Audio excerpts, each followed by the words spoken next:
सरस्वती जी और उनकी बहू रश्मि के बीच एक दिन बहस छिड़ जाती है। आखिर किसका काम ज्यादा आसान है, बहू का या सास का?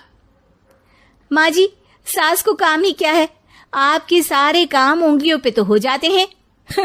कुछ भी। हाँ, हिसाब तो उंगलियों पे ही हो जाता है ना। अरे बेटा, ऐसा सिर्फ अभी लगता है। जो मुझे करना पड़ता है ना, वो तुझे करना पड़े तो समझ आएगा कि असली काम का पहाड़ कैसा होता है।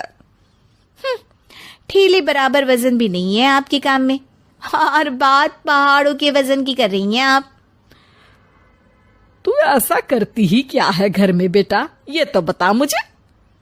मैं थोड़ी ना कुछ करती हूँ, सब जादू से हो रहा है इस घर में। अरे एक दिन मेरा काम करोगी तो समझ आएगा। Okay okay, shut up. कल से मैं घर के काम करूंगी और तू मेरी जगह हर चीज का हिसाब रखना, ठीक है? ठीक है, ये भी कर लेते हैं।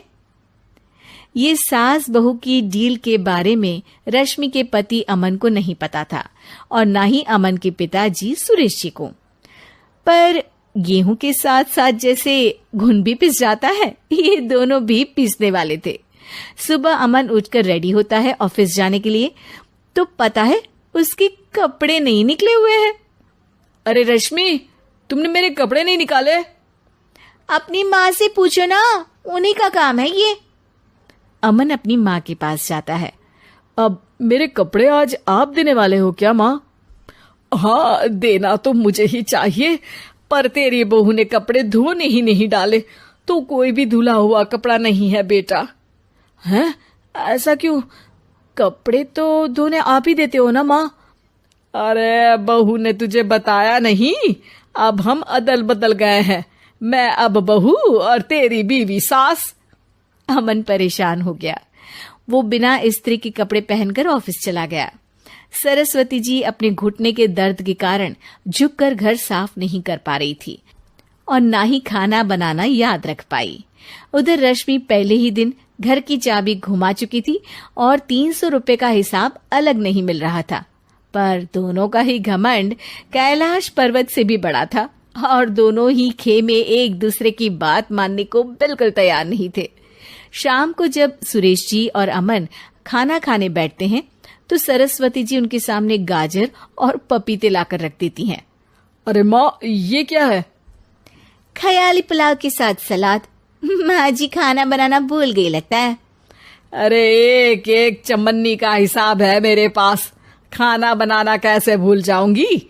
ये तो मैंने पढ़ा था कि फल फ्रूट खाने से सेहत अच्छी रहती है, इसीलिए ये ले, एक फल खा ले। रात को सुरेश जी और अमन अपनी मीटिंग बिठाते हैं अकेले में। बाबूजी, इनकी लड़ाई के कारण ना हमें ठीक से खाना मिल रहा है, उल्टा घर के सारे काम रुक गए हैं।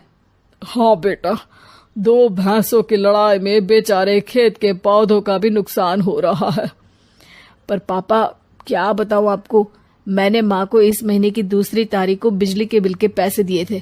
आज बिल भरने के लिए मांगने गया तो पता चला कि रश्मि उन पैसों से गैस सिलेंडर ले आई। अच्छा, तो सिलेंडर के पैसों का क्या हुआ?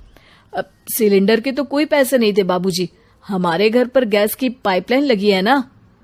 बेटा, इन दोनों का कुछ करना पड़ेगा, नहीं तो अपने घमंड के चक्कर में पूरा घर बर्बाद कर डालेंगी ये दोनों। अमन और सुरेश जी काफी सोच विचार के बाद एक निष्कर्ष पर पहुंचते हैं।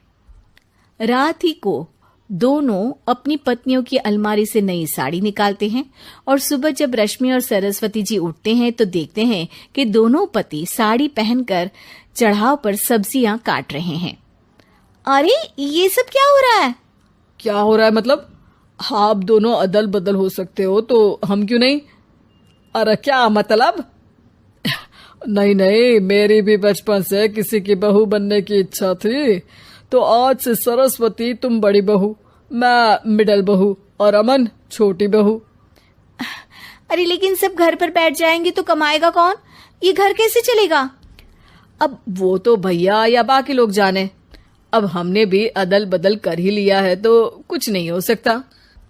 रश्मि और सरस्वती जी को समझ में आ जाता है कि उन दोनों की आपस की डील के वजह से इन दोनों को बहुत तकलीफ हो रही है और उनके ईगो ने दूसरों को कितनी यातनाएं दी है। अब असल में माँ जी आप सही थी, सास बनना बहुत मुश्किल है। अरे हाँ बेटा, और तू भी, मुझसे तो नहीं हो पाया सब घर के काम, वापस बदल ले क्या? हाँ हाँ बिल्कुल माँ जी, और अब आप दोनों भी बदल लीजिए, कोई आ गया तो आप दोनों को देखकर क्या सोचेगा।